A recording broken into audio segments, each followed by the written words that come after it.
Bueno, estamos explorando juntos el Sermón del Monte, la cual estamos viendo que es nuestra guía que nos deja Jesús para vivir tú y yo en su reino como sus discípulos.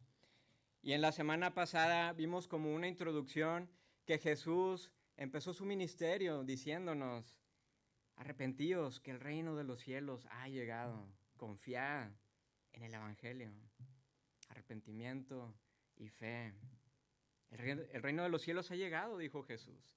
Y vemos también cómo en el capítulo 4, después de estar proclamando esto, Jesús llama a varios pescadores y les dice, vosotros seréis pescadores de hombres. Es decir, traer a las personas de un estado, en este caso el agua, a otro estado totalmente diferente, a su reino, a su shalom. Y también empieza a sanar a los enfermos, empieza a entrar a las sinagogas y empieza a enseñar la ley de Dios, la Torá. Y ahora estamos viendo que Jesús sube una montaña y están multitudes a su alrededor. Y Jesús empieza a enseñarles lo que conocemos el Sermón del Monte. Vemos que la llegada de Jesús es la respuesta contundente a todas las promesas de Dios desde el Edén. En esa montaña donde estaba el jardín y donde sabemos que existía el Shalom, un estado de paz entre el Creador y sus criaturas, el hombre y la mujer estaban representando juntos a Dios y colaborando también con Él en hacer de su creación lo más increíble posible. Todo era un florecimiento sin igual, era esa conexión del cielo con la tierra. Pero sabemos que Adán y Eva vandalizaron el jardín y que fueron exiliados, mas Dios dio una promesa, que un hijo de Eva vendría a reparar todo y traer de nuevo el reino de Dios a nosotros. Comenta el académico y experto del Nuevo Testamento, Jonathan Pennington. En Génesis aprendemos que Dios, quien es el creador de todo lo que es, ha puesto su amor en la humanidad como la cúspide de su creación. La tensión de la historia es que la humanidad falla en su amor por Dios y por sus semejantes, resultando en un oscurecimiento de la mente y corazón, y por lo tanto la muerte en vez de florecimiento. Y esto es lo que encontramos. Vemos decaimiento, vemos muerte, vemos relaciones rotas, vemos escasez, enfermedades, y sabemos que esto no es lo que debería ser. Y de cuando en cuando sí que hay destellos de shalom, pero no son permanentes. Y nos damos cuenta que necesitamos un renacimiento con todo su esplendor, de una manera gloriosa. Y vemos en la narrativa bíblica que Dios no se cruzaría de brazos, sino que haría algo nuevo, algo más glorioso, algo poderoso, un nuevo pacto inquebrantable, como lo dijo el profeta Jeremías. He aquí vienen días, declara el Señor, en que haré con la casa de Israel y con la casa de Judá un nuevo pacto. No como el pacto que hice con sus padres el día que los tomé de la mano para sacarlos de la tierra de Egipto. Mi pacto que ellos rompieron, aunque fui un esposo para ellos, declara el Señor. Porque este es el pacto que haré con la casa de Israel después de aquellos días, declara el Señor. Pondré mi ley dentro de ellos y sobre sus corazones la escribiré. Y yo seré su Dios y ellos serán mi pueblo. Y no tendrán que enseñar más cada uno a su prójimo y cada cual a su hermano diciendo, conoce al Señor. Porque todos me conocerán, desde el más pequeño de ellos hasta el más grande, declara el Señor. Pues perdonaré su maldad y no recordaré más su pecado. Qué palabras tan hermosas de Dios a través del profeta Jeremías. Una de las cosas increíbles del cristianismo es que vemos que la vida no es ingenua y no nos presenta al mundo como un conjunto de ideales abstractos, sino como la vida en medio de lo imperfecto, con todo su desorden. Y vemos personas reales que tropezamos en este mundo. Y en medio de esto encontramos que tenemos anhelos por algo mejor. Imagina que os invito a una exposición de arte moderno. Ricardo y Lidia, les digo, venid, vamos al Muelle 1, al Pompidou. Y en esta exposición están unos artistas británicos, Tim Noble y Sue Webster. Y cuando los llevo a esta exhibición de ellos, se topan con esto, con una mesa llena de basura. Y me dicen, ¿a dónde me trajiste, Guille? ¿Qué clase de arte es esto? ¿Esto es arte? Lo que estamos viendo aquí es una mesa con basura. Creo que algunos de vosotros ya conocéis esta fotografía. Es una mesa con basura, tenemos latas de refresco, hay unas dianas de tiro al blanco. Todo es un desastre, es un caos. Pero os digo, tened paciencia, no juzguéis precipitadamente. Porque de pronto se enciende una luz que proyecta la basura y de pronto se ve al fondo una silueta. No sé si podéis apreciar. Es el amanecer en Manhattan. Qué increíble, ¿no? Es una obra de arte muy interesante, donde tenemos basura de por medio, algo caótico, algo que no nos gusta. Pero de pronto hay una luz y hay un amanecer hermoso al fondo.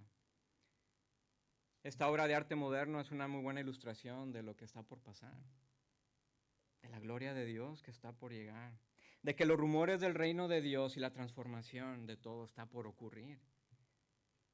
¿Qué no anhelamos un mundo mejor? Esa silueta que vemos atrás. Encontramos en la historia cómo las tradiciones y escuelas grecorromanas tenían un énfasis en vivir en virtud para encontrar felicidad, una especie de ese estado edénico de shalom. Hablaban de tener una vida de virtud y moralidad para vivir felices. Los estoicos, epicúreos, hedonistas, aristotélicos, no sé si recuerdas estas palabras en las clases de historia clásica. Bueno, todos estos grupos se vieron influenciados o impulsados a responder a la pregunta ¿qué hace verdaderamente felices a las personas? Contrario a la noción moderna de un estado temporal y subjetivo que encontramos ahora, vemos que los antiguos se preguntaban seriamente cómo podemos conseguir una vida plena de satisfacción y de sentido. Y esta idea se resumía con la palabra griega eudaimonia, que se puede traducir como florecimiento humano. Ellos hablaban del florecimiento humano. Pero es interesante que encontramos que esta idea está muy conectada con una palabra bíblica clave, que es Makarios, la palabra que usa Jesús, que conocemos como bienaventurado, dichoso o feliz. En medio de estos anhelos por la felicidad y lo que conlleva un estado de shalom, de plenitud, vemos cómo la realización de todas las promesas de Dios, de lo anunciado por los profetas y lo que buscaban los filósofos se cumple totalmente, sin ninguna tela de duda, en la persona de Jesús de Nazaret. Las promesas se cumplieron. Los rumores de que volveríamos a la vida eran totalmente ciertos. Y Jesús llega a restaurar todo lo roto y todo lo quebrado. Vemos que la ley de Dios cobra vida, el logos, y empieza a redimir todo. Y vemos que Jesús empieza a crear una nueva asamblea, como vimos también el domingo pasado, la eclesia, una nueva asamblea, una nueva congregación, un nuevo pueblo, y hace un nuevo pacto. Y sube a la montaña y abre su boca y comienza a enseñar y dice, felices los pobres en espíritu, pues de ellos es el reino de los cielos. Felices los que lloran, pues ellos serán consolados. Felices los humildes, pues ellos heredarán la tierra. En esta ocasión vamos a ver esta primer triada, estas primeras 3 bienaventuranzas, y en los siguientes domingos veremos el resto de las 9 que encontramos en Mateo. Así que Jesús comienza a pronunciar estos estados de felicidad o florecimiento. No está haciendo afirmaciones del favor de Dios, como lo que conocemos como las bendiciones, sino que nos está dando una visión inspiradora de la sabia manera de ser y vivir en el mundo, y que va a resultar en lo que como humanos deseamos tú y yo, el florecimiento humano, porque deseamos vivir en verdad, vivir en realidad. Y encontramos este tipo de pronunciamientos también en toda la literatura de sabiduría de la Biblia, como en los Proverbios o en los Salmos. Por ejemplo, tenemos Proverbios 3, por decir alguno de los ejemplos. Dice, feliz es el que encuentra la sabiduría, el que adquiere entendimiento, pues la sabiduría da más ganancia que la plata y su paga es mejor que el oro. Esto dice el autor de Proverbios, el autor de Salmos. El Salmo 1 dice, cuán feliz es el hombre que no anda en el consejo de los impíos, ni se detiene en el camino de los pecadores, ni se sienta en la silla de los escarnecedores, sino que en la ley del Señor está su deleite, y en su ley medita de día y de noche.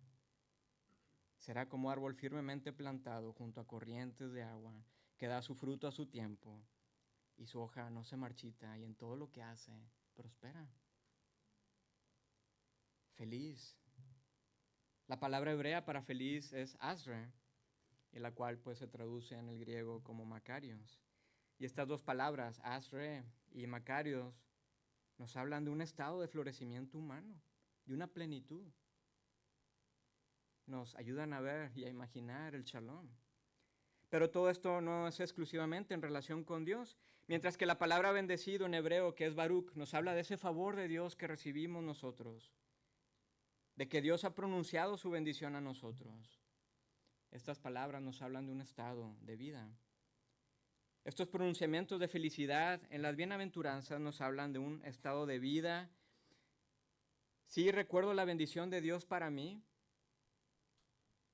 y luego vivo de acuerdo a esa promesa de Dios, de que me ve con su favor, de que su rostro está alegre sobre mí.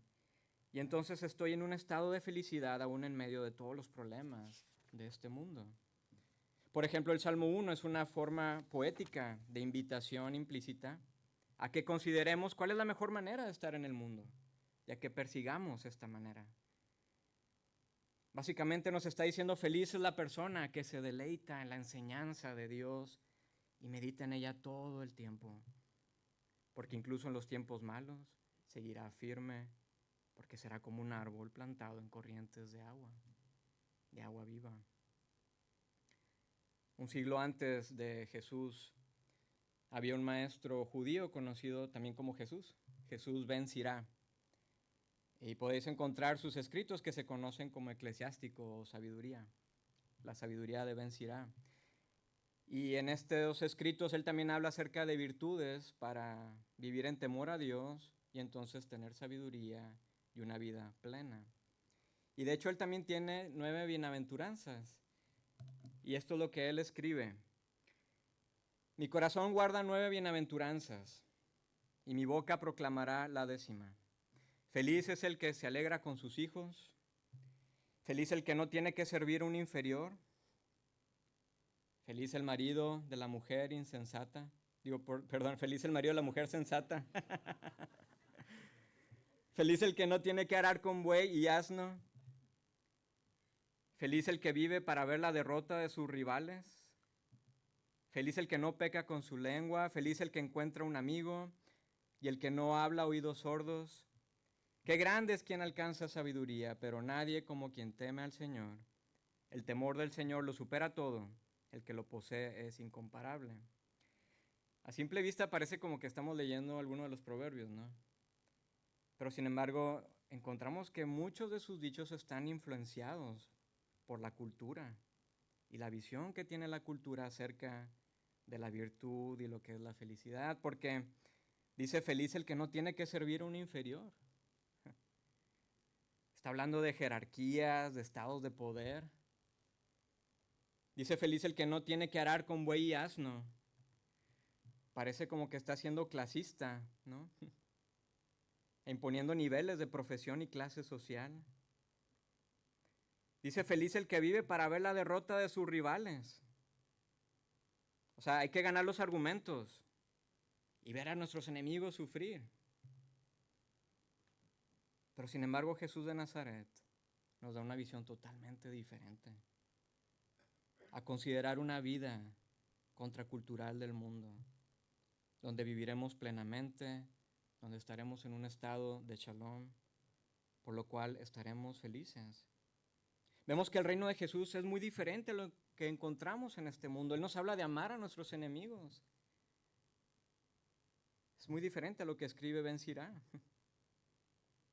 La felicidad que nos ofrece Jesús no es ingenua, no es una de cartón o efímera, que es lo que el mundo busca desesperadamente.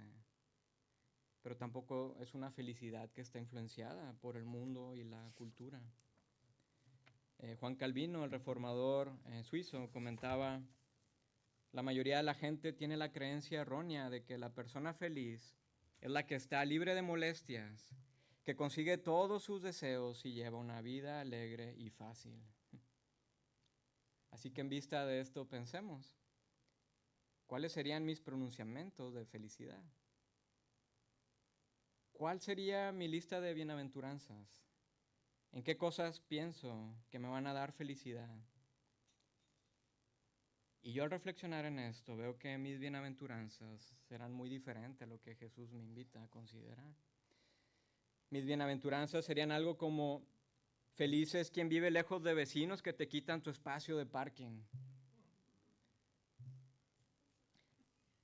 Feliz es quien puede vivir en una isla en el Caribe con todos sus lujos y sin necesidad. O feliz es quien no tiene una enfermedad autoinmune que te impide vivir en invierno, que es mi situación también. ¿Cómo serían tus bienaventuranzas? Tal vez creo que al final también describirían lo que Calvino comenta. Queremos estar libres de molestias, de satisfacer nuestros deseos y llevar una vida alegre y fácil, ¿cierto? Vemos que deseamos un estado de shalom, pero no lo buscamos bien. Y entonces nos sentimos o miserables o infelices. Y esta infelicidad nos va a llevar a estados de injusticia y de amarguras y de pleitos y contiendas. ¿En dónde estamos buscando la felicidad? Sabemos que la vida es dura, decía William Shakespeare en Macbeth, una línea muy interesante: la vida no es más que una sombra que pasa, un pobre actor que se oscurece y se impacienta al tiempo que le toca estar en el escenario y de quien luego nada se sabe. Es un cuento que dice un idiota, lleno de ruido y de furia, pero falto de toda lógica. ¡Wow! ¡Qué pesimista Shakespeare!, ¿no? Bueno, Shakespeare creo que es un realista. Él da en el clavo. La vida es dura, efímera, caótica. Entonces, ¿cómo podemos ser felices? Y vemos que lo que Jesús comienza a proclamar en la montaña son cosas que rotundamente tratamos de evitar tú y yo. Habla de pobreza de espíritu, de lamento, de humildad. Y entonces vamos viendo que su reino es uno totalmente diferente a lo que conocemos tú y yo. Es un reino que es totalmente al revés. Y encontramos paradojas en la vida de Jesús que nos va enseñando. Porque nos dice que los últimos serán los primeros. Nos dice que los humildes serán exaltados. Pero también nos dice que si queremos vivir, tenemos que morir a nosotros mismos.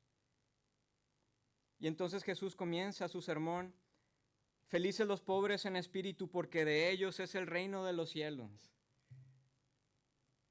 ¿Felices los pobres en espíritu? A ver, ¿de qué hablas, Jesús? ¿Y a qué se refiere con pobreza en espíritu? Bueno, en primer lugar, parece que lo que nos está dando es una declaración que va mucho más allá que un estado económico. Pero pensemos antes, ¿quiénes están escuchando este sermón? Bueno, tenemos a una multitud de personas que viven en un estado de dominio duro y cruel por el Imperio Romano. Están en un estado de abuso y de corrupción por parte de las autoridades. Y sí, claro, hay pobreza económica. Siempre hay escasez. Los recursos no se reparten por igual. Pero dentro de este estado tenemos diferentes clases de personas que están esperando las promesas del Mesías, quien quitaría la tiranía y la opresión, quien cumpliría las promesas de un florecimiento en todo su esplendor, quien nos llevaría a casa, al Edén. Y entonces tenemos a grupos como religiosos, como los fariseos, que tratan de vivir con exigencias religiosas para que se cumplan pronto estas promesas. El Mesías vendrá pronto si todos vivimos una vida moral alta. ¿Y qué hacían estos religiosos? Pues imponían duramente estándares de vida a los demás y estándares que a veces ni ellos podían cumplir. O tenemos a guerrilleros que tratan de vivir en contra del sistema y esperan poner al Mesías en el trono. El Mesías será quien nos libere de la opresión romana y tendremos a un rey como David o Salomón para vivir la gloria de Israel, esos tiempos de paz. Pero ¿qué hacía este grupo que conocemos como los celotes? Cometían crímenes en nombre de Dios. O tenemos un grupo de personas que dijeron: ya no más, nos retiramos al desierto y vamos a formar nuestras propias comunidades, alejadas de todo lo que es mundano y secular, que los demás se vayan a la condenación, mientras nosotros esperamos la llegada del Mesías. Así que se retiraron. Pero tenemos también a quienes están tratando de sobrevivir, como los publicanos, o todos los enfermos y todos los necesitados, quienes también anhelan las promesas de un futuro prometedor. Y están en medio de todas estas facciones.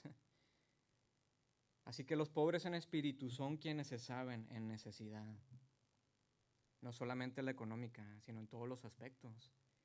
Incluso aquellos que tienen recursos o influencia, pero saben que esto que tenemos no lo es todo, que hay algo más, que las profecías del Shalom de Dios son ciertas y expectantes, anhelan la restauración de todas las cosas. Y aún en medio de todo lo roto, son generosos en su tiempo, en sus recursos, con sus habilidades. Ellos están siendo un vistazo del florecimiento. Y alrededor de Jesús están estas personas que su espíritu está oprimido y tan necesitado. Y tenemos a pescadores, y a extranjeros, y a mujeres maltratadas, y esclavos que están machacados por el sistema, y tenemos a viudas y niños. Y a todos ellos Jesús les dice, felices los que viven en este estado de necesidad, porque el reino de los cielos es vuestro. El reino de los cielos está al alcance de nuestras manos.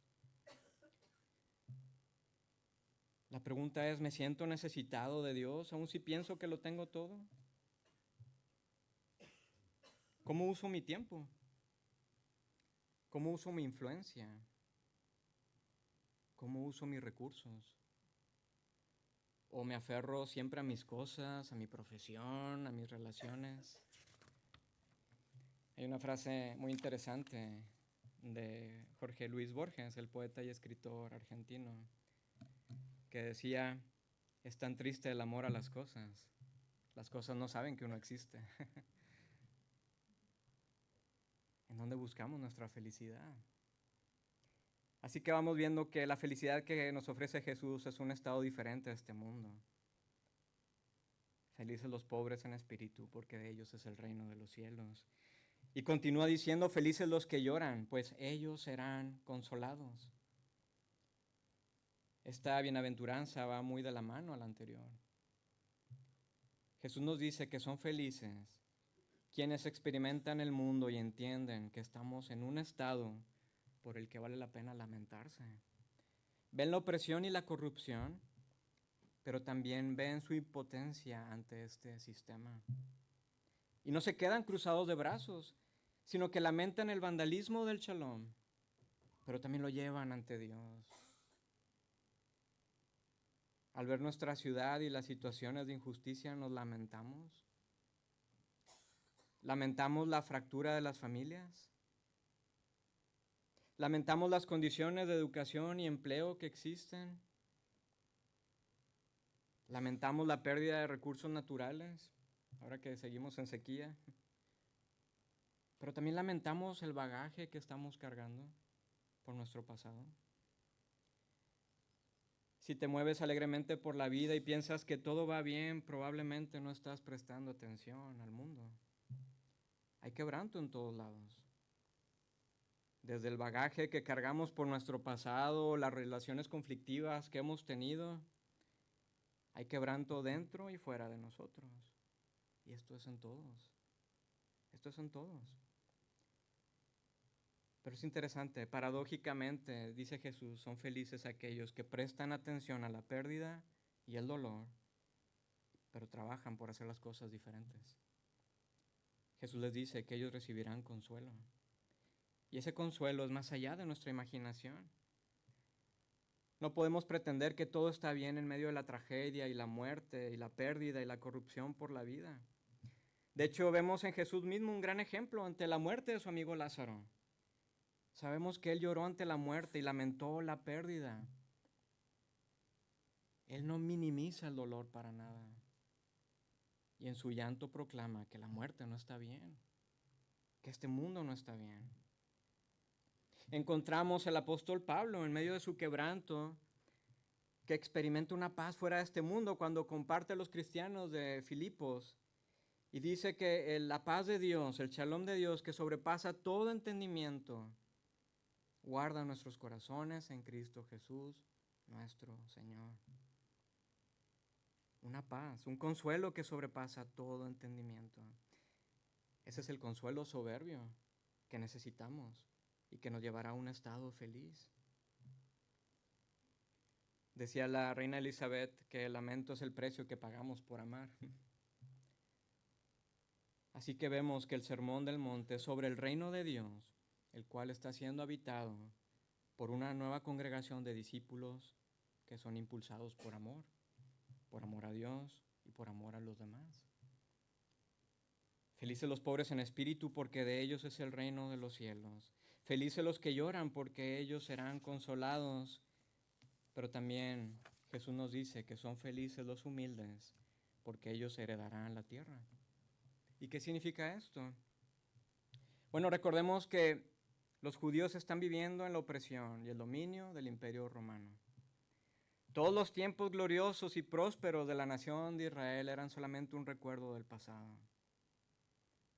Pero todavía podemos remontarnos más atrás, hacia el jardín del Edén, donde todo era pleno, donde el hombre y la mujer juntos reinaban con Dios.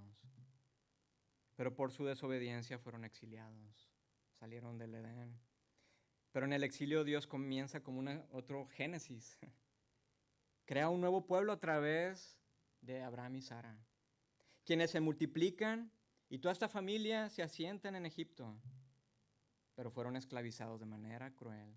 Y por 400 años, siendo ya millones, estos descendientes de Abraham fueron rescatados de una manera tan increíble y fueron llevados a una tierra donde fluye leche y miel. Parecía como que iban de regreso al Edén, pero desobedecieron a Dios y estuvieron errantes en el desierto por 40 años. Y finalmente, después de este tiempo, llegan a la tierra prometida que Dios les había dicho y fueron expandiéndose por todo el territorio. Y después, en los tiempos del rey Salomón, la nación de Israel vive el esplendor. Era un reino de bendición y abundancia. Era un reino de paz. Parecía que esas promesas del Shalom se iban a cumplir. Pero ¿qué pasa? Nuevamente la nación cae en desobediencia. Y a pesar de todos los esfuerzos por los profetas, de decirles que se vuelvan de sus malos caminos, Israel cayó bajo el dominio de muchos otros imperios hasta que fueron exiliados a Babilonia. Y después de su regreso a Israel, después de varios años, Israel todavía seguía bajo dominio, bajo el imperio romano. No había prosperidad, no había abundancia, no había shalom, no había paz. Y de pronto llega Jesús de Nazaret con un nuevo anuncio, de un nuevo reino como ningún otro. Y les dice a los impotentes, a los que lloran, que de ellos es el reino y que serán consolados. Pero también dice que son felices los humildes, porque ellos van a heredar la tierra prometida. Ellos van a vivir en el reino, en el shalom, en un estado como llaman los teólogos el de ahora, pero todavía no. La palabra griega para humilde es praus, la cual es una palabra que ha sido muy difícil para los traductores y académicos en darle un significado entendible y con contexto. Palabras que podemos traducir para praus pueden ser manso o afligido o apacible.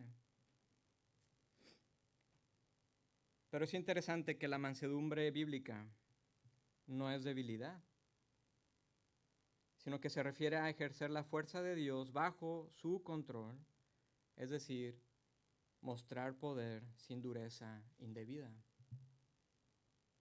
Así que ser humilde significa tener autoridad, pero no para señorear a otros, ni para controlar, ni para manipular. Al contrario, esa autoridad es usada para promover servicio y amor con gentileza y mansedumbre. De hecho, tenemos en Jesús mismo el ejemplo de humildad para nosotros, porque Él nos dice: venid a mí todos los que estáis cansados y cargados, y yo os haré descansar.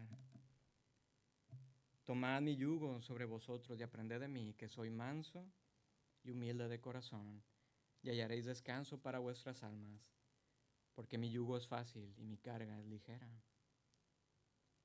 Qué increíble, ¿verdad? Cómo Jesús utiliza su autoridad para amar y servirnos. Así que, amigos, tenemos en este sermón de Jesús una invitación a ver su reino y anhelarlo, pero también de que podemos ser parte de él.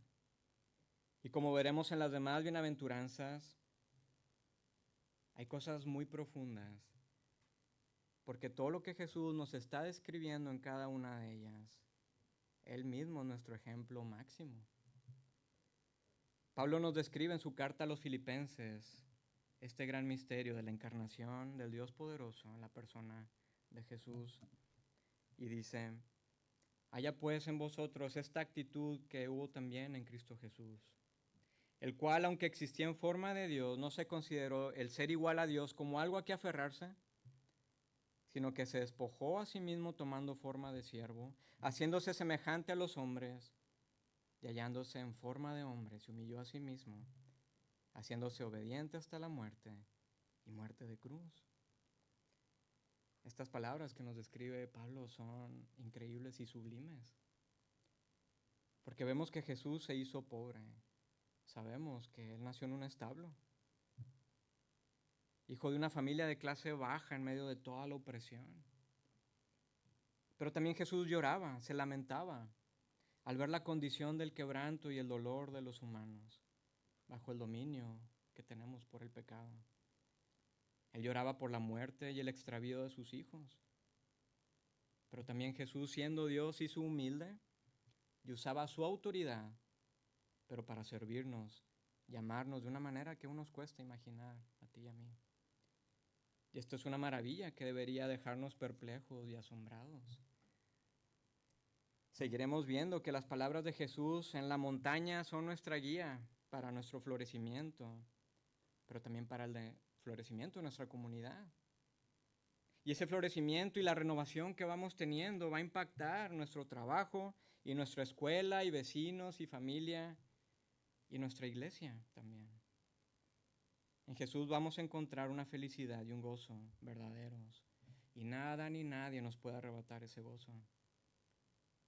En medio del caos y el desorden del mundo, así como vimos en esta obra de arte, vamos a hacer un vislumbre de la gloria que está por venir. Esto que tenemos, amigos, no es el último final. La historia no acaba aquí. En el libro del Regreso del Rey, de la trilogía del Señor de los Anillos, hay un momento en el que Gandalf, el mago gris, amigo de los hobbits, habla con uno de ellos, se llama Pippin, uno de los amigos de Gandalf. Y ante el peligro que se cierne sobre todos ellos, este hobbit pues está muy asustado. ¿Sabes lo que ha pasado con Frodo y con Sam y con todos sus amigos? Y está muy asustado y le dice a Gandalf: nunca pensé en este final. Pero Gandalf le contesta con su sabiduría y ánimo: ¿final? No. El viaje no concluye aquí. La muerte solo es un sendero que recorreremos todos. El velo gris de este mundo se levanta y todo se convierte en plateado cristal. Es entonces cuando se ve... ¿Qué, Gandalf? ¿Qué se ve? La blanca orilla y más allá la campiña verde tendida ante un fugaz amanecer. Ah, bueno, eso no está mal, Gandalf. Y le contesta Gandalf: no, nada mal, nada mal. Esto no es todo, hay algo glorioso por venir. Así que, amigos, sentémonos juntos con nuestro Maestro para que sigamos aprendiendo de Él, de lo que Él nos está enseñando en este sermón, y que podamos meditar sus palabras, pero que al mismo tiempo podamos orar que su reino se establezca pronto, aquí y ahora. Oremos. Gracias, Jesús, por tus palabras, Señor. Gracias porque vemos que realmente tus palabras son vida. ¿A quién más iremos? Solamente tú puedes darnos palabras de vida eterna. Así que ayúdanos a seguir meditando y reflexionando en todo lo que tú nos enseñas, pero que también seamos transformados y que podamos también servir a otros en amor, en mansedumbre, y que podamos servirles también, Señor, con tu gracia que recibimos constantemente. Ayúdanos, Señor, te lo pedimos en tu nombre. Amén.